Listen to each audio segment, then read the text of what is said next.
ফেসবুকে আমার ভাইয়া ফ্রেন্ড দেখে যে একটা ছবি, আমাকে দেখানোর পর আমি বলছি এটি ভাইয়া, দেখে যে অনেক রক্ত।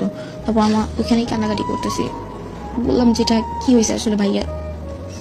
তখন জানি না যে ভাইয়া নাই।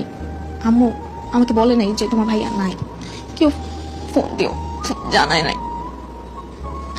1টা বাজে আমি বাসায় আসি। বাসায় আসার পর দেখেছি গ্যারেজ খোলা, লাইট জ্বালানো। আমি সবাইকে জিজ্ঞেস করতেছি কি হয়েছে, আমাকে সবাই জড়াই ধরে কাঁদতেছে। আমি বলছি কি হয়েছে একটু বলো, আমাকে বলতেছে না। আমাকে উপরে 6 তলায় নিয়ে আসছে জোর করে এনে বলে কিচ্ছু হয় না, তুমি শো, তোমার ভাই আসতেছে।